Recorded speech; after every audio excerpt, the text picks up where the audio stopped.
Hi, I'm Kerri. I'm Lana. And we're having a 5-minute break starting from now.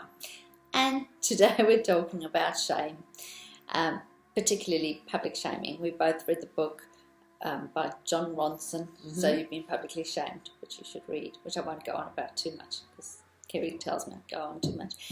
I'm going to shame you. But basically we've been talking about shaming people, and more in particular shaming people in public, and the tendency we have to, especially on social media, to run away with shaming people we haven't even met or we don't know much about. Yeah.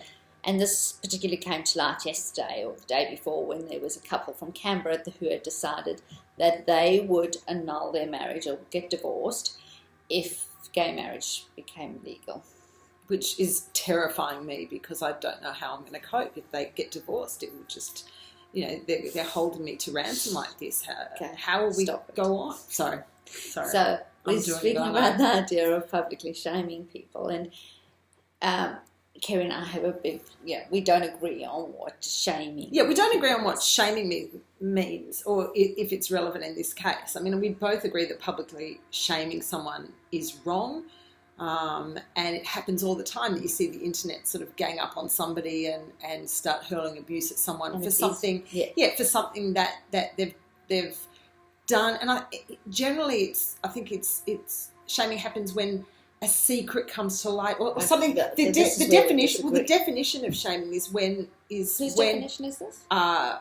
It was in the dictionary. I looked it up. When somebody's some truth about somebody is in opposition to the way that they perceive themselves or are trying to project themselves. So in this case, I don't think it is shaming to make fun of this couple's stance, because they have put themselves out there and they have said that they're going to, threatening to do this thing which is so clearly bigoted, so clearly anti-gay. And I get that it comes from a religious perspective, but they have made themselves public, and this is not somebody. That doesn't mean we should ridicule them. We can ridicule the idea, stance, and that's what we are ridiculing. But I think we're not. Okay, it's okay. We disagree about that, and especially. Bye, Lana. Sorry.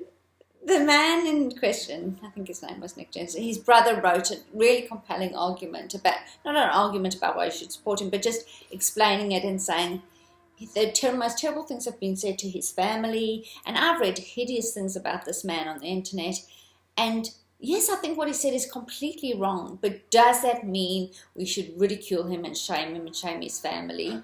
I think it's really difficult. I don't think this is the same as the case with Justine Sacco, who wrote a tweet that was considered to be racist about AIDS and Africa, and was just decimated. Her life was ruined. And in fact, we could argue about her case, but the tweet was actually satirical.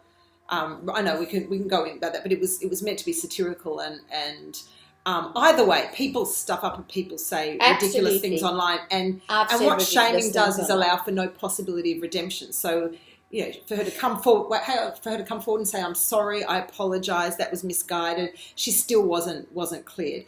And same with somebody like Clinton's ex-girlfriend. Yes. But with this case, they haven't apologised for their stand. They're not ashamed of their stand. Okay, but you're taking into consideration one situation where somebody did apologise for their stand. Lots of people do things that we don't agree with. They don't conform to our standards. Take, for instance, the marriage between Edelstein and Gabi Gregg. She has been publicly shamed on the internet for what she wore to her wedding. But I think she deliberately was trying to be provocative. She wanted to be provocative. She wanted to be shamed. She puts herself in the spotlight, and I think she. But you and I are putting ourselves in the spotlight by coming on this. By putting out a video online. Do we deserve for people to say, "Oh, Lana's bra strap"? No, because we're not deliberately we're not creating our persona based on outrageous clothes. If I came with a pineapple on my head, I would. Right, but they have a right to then say, "We hate this video. This video is shit." Yes, but they don't have a right to hate us. But I don't think anyone's hating her. They're just saying her nails really look ridiculous, and I'm sorry, everything she does is for publicity. But when we see a red carpet, When we see a red carpet and we see people judging, this dress is good, that dress is bad, she looks terrible, that's the worst. What's the difference? Because they're judging actors who put themselves on the red carpet because they want their attention and they dress. No, the actors whose primary purpose in life, not primary purpose in life, but their primary purpose in being on the red carpet, and we're about to end, is to draw attention to themselves. That's not why they're on the red carpet. They're on the red carpet to draw attention to themselves, to receive a prize. Bye, Lana. Bye, Lana.